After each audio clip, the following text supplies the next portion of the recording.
8 de la mañana con 56 minutos, estamos aquí en Ampliación de Noticias junto a Fernando Carballo, Carlos Villarreal y quien habla, Mónica Delta. El tema de las medidas que se han anunciado anoche generan obviamente una serie de interrogantes, de preguntas, porque estamos todos esperando ver la letra chica, que es precisamente donde está la información que puede responder a la gente. Después vamos a hablar del tema de las cánulas de alto flujo, que es importantísimo porque también ha habido un anuncio en ese sentido y es justamente para impedir entrar a una unidad de cuidados intensivos. Desde Lambayeque vamos a recibir al congresista Jorge Pérez, que es médico además de profesión, ¿no? Vicepresidente de la Comisión de Salud del Congreso, y esta región está clasificada dentro del grupo de regiones de nivel alto junto a Piura, Loreto y La Libertad, y en este caso nivel alto es el nivel más bajo que tiene que ver con la clasificación del gobierno. Queremos saber cuál es la situación y en todo caso si está de acuerdo con esta clasificación. Congresista Pérez, bienvenido. ¿Congresista? Las cosas se quedan cortas con la clasificación que tenemos, porque no solamente estamos atravesando una pandemia de salud, sino de salubridad. Tenemos serios problemas con el agua y el desagüe, y para coronar el problema tenemos en la madrugada el arresto de nuestro gobernador regional. Sí. O sea, en realidad Lambayeque está viviendo una calamidad y realmente somos una de las regiones más vulnerables que tiene el Perú, porque a Lambayeque recurre no solamente el 1.300.000 habitantes que tiene esta región, sino de muchas otras regiones como Cajamarca, Amazonas, el norte de La Libertad, Piura, incluso vienen gente de Loreto. Señora Mónica, acá la situación es terrible. Tenemos una lista de espera de cerca de 20 personas por cama UCI.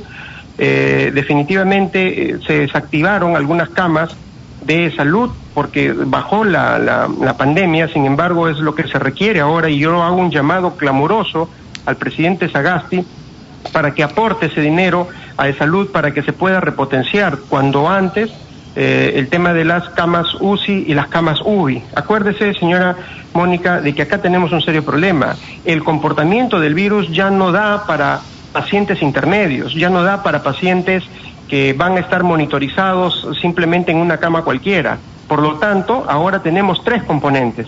La cama hospitalaria, que prácticamente ya no la usamos, lo que se utiliza es las camas UBI, unidad de vigilancia intensiva, y las camas UCI, unidad de cuidados intensivos, donde hay no solamente el ventilador, señora Mónica, sino también necesitamos los monitores, los corrugados y lo más importante, el recurso humano, que es escasísimo. O sea, lo que le está pidiendo usted al gobierno es que se declare en nivel extremo la región Lambayeque, para ser claros. Definitivamente, porque no tenemos capacidad resolutiva. Las capacidades están totalmente, están agotadas. Y nosotros hemos recorrido el Hospital Almanzora Aguinaga Senjo anteayer y hemos encontrado puntos específicos de unidad para que las camas UBI puedan estar conectadas a las camas UCI, de tal manera que el isotanque de 5.000 litros, de 5.000 metros cúbicos que se tiene en el hospital puedan también albergar y no tengamos problemas como se han hecho en otras regiones, que se han utilizado algunos campos, algunos colegios para poder hacer una infraestructura nueva y lamentablemente la capacidad resolutiva no se ha dado. Entonces, si lo hacemos, eso, al costado del Hospital Almanzora Aguinaga, donde incluso me comuniqué con el alcalde de Chiclayo, donde tenemos la posibilidad de poder albergar en la zona adjunta al hospital un hospital modular que nos dure no 3 meses, que nos dure por lo menos medio año, un año, porque esta pandemia no se va a ir en medio año, señora Mónica, esto de acá se va a quedar. Congresista Pérez, hemos comprendido la gravedad de la situación que se añade, como usted dice, a este hecho de haber detenido al gobernador regional. Yo quisiera que después de la pausa nos diga por qué, si las cosas son como las describe usted, el Lambayeque no figura entre las regiones de riesgo extremo. ¿Por qué es que no se ha clasificado así? Nos lo explicará en su calidad también de vicepresidente de la Comisión de Salud del Congreso de... Muy bien, estamos con el congresista Pérez, había una respuesta pendiente. Adelante, por favor. Sí, con todo gusto, Mónica. Acá en realidad el riesgo extremo debería considerarse porque nosotros somos una región altamente vulnerable. Y cómo no se ha hecho es que obviamente no hay un cerco epidemiológico. Si se dan cuenta, las pruebas moleculares, las pruebas antigénicas es muy escasas. Y al no tener nosotros un resultado adecuado de una evaluación epidemiológica, Lambayeque obviamente queda excluida. Pero si hacemos nosotros los recuentos de casos de los pacientes que están anotados ante el Ministerio de Salud y lo que corresponde a SINDEF, por ejemplo, nosotros estaríamos por encima de esta evaluación epidemiológica. Yo creo que acá sí es muy necesario hacer un trabajo adecuado porque realmente tenemos serios problemas en el primer nivel de atención. Los establecimientos de salud de primer nivel de atención no tienen capacidad resolutiva y eso hace que nuestro pueblo, nuestra gente, tenga que cruzar las fronteras de los distritos y vayan a las capitales de provincia y obviamente tienen que ir a los hospitales. Y los hospitales están totalmente tuburizados, contaminados, el gasto de bolsillo es preponderante y obviamente se afianza la enfermedad en nuestras familias y este es el descontento que realmente se vive actualmente en la región. Congresista, ¿cómo está? Buenos días. Buenos días, Carlos. Usted como integrante de la Comisión de Salud, como médico que ¿está de acuerdo con las medidas anunciadas ayer por el presidente Sagasti, el confinamiento en 10 regiones, del país ante el avance de la pandemia? ¿Cree usted, como lo cree también quien postula en la lista de candidatos al Congreso por su partido, el señor Martín Vizcarra, que esto debió darse ya y no esperar hasta el domingo? Es que mira, lo que pasa es que de repente como políticos a veces medimos nuestras palabras porque no es bueno que la gente escuche de un político decir que el confinamiento es bueno, pero lo digo como médico y sí, con cargo a que esto de repente me traiga un rompimiento con la buena relación que tengo con los pobladores. Por favor, no hay otra forma. Lo hablo como médico. Sí, pero no como médico igualmente estuvo en la primera ola cuando justamente el candidato de la plancha de su partido confinó a la gente y los resultados fueron muy complicados. Hubo el mayor nivel de muertos. Entonces no es que sea malo el confinamiento per se en una circunstancia determinada, sino qué cosa se hizo mal y qué cosa se debe hacer ahora para que se mejoren los resultados y el impacto. Mire usted la aceleración de contaminación del mes de abril con respecto al mes de aceleración de contaminación del mes de enero del 2021.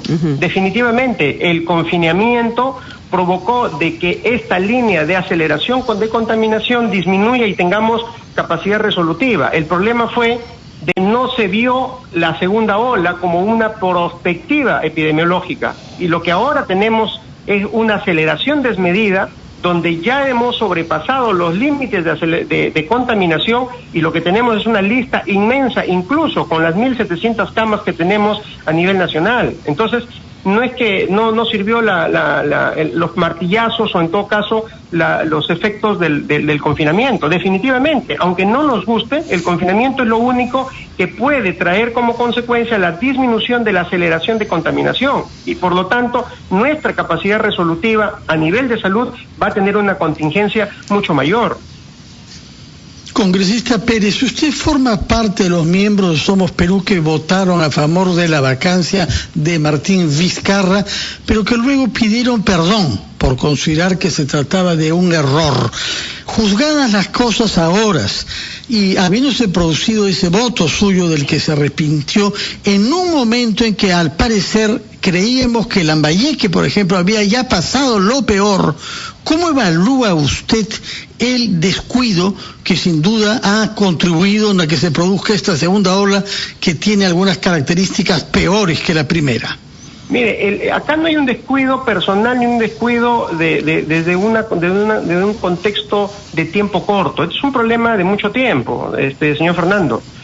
Veamos. Pero hubo tiempo para prepararse, para tener hospitales listos y bien provistos, si que se hubiera puesto en el escenario de que se repita una situación de este tipo. Durante meses se hizo creer que había Lambayeque, que estuvo en una situación extrema hace 6 meses, superado la crisis. A ver, en Lambayeque se creó la vía Heisen con cerca de 80 camas, la vía de Ferreñafe con 80 camas, la vía, no vía, sino un hospital que se hizo rapidísimo, creo en menos de 3 meses, el hospital de Tumán. O sea, hubo una infraestructura que sopesó el tema. Adicionalmente a lo que hizo Reconstrucción con Cambios, que se lo dio al gobierno regional y esto no lo puso en operatividad de manera inmediata, como sí lo hizo de Salud.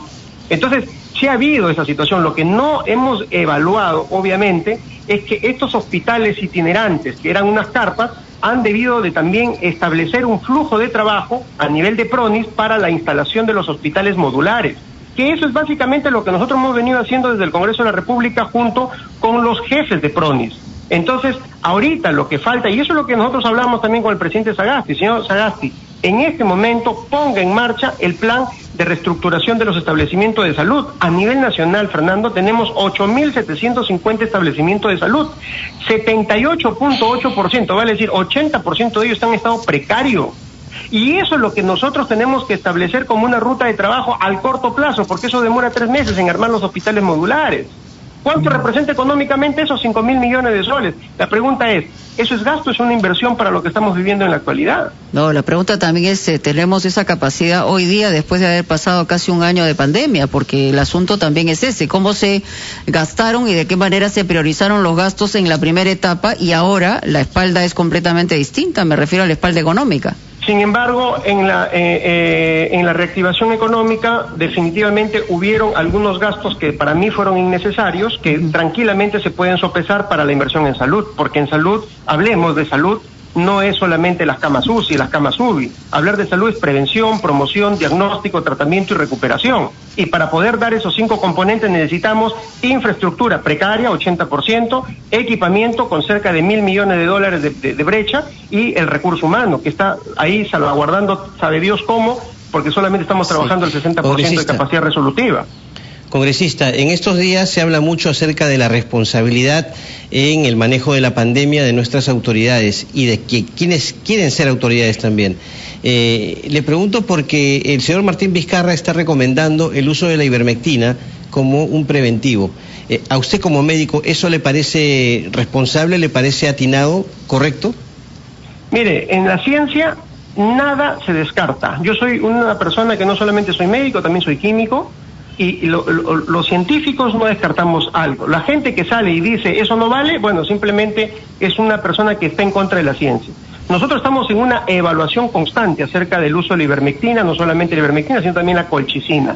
La colchicina, que también es un medicamento antigotoso, ¿de acuerdo? Que también se está haciendo algunos estudios. Pero aún no hay evidencia concreta científica, justamente. Claro, de que justamente sea un preventivo, o sea, influye en eso. Entonces, no, ¿cómo se puede recomendar algo que no está definido desde el punto de vista científico?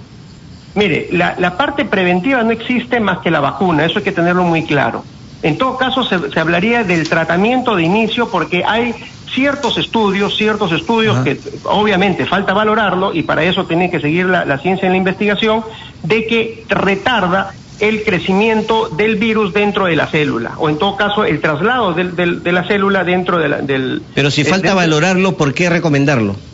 Mira, lo que pasa que en este momento, si te das cuenta, la vacuna no termina sus estudios científicos y ya está siendo comprada y se ha destinado miles de millones de dólares para administrarlo a nivel mundial. Ese es el tema. Pero ha pasado, Carlos, por los 3 niveles, claro, no solamente recomendados, obligatorios por ciencia.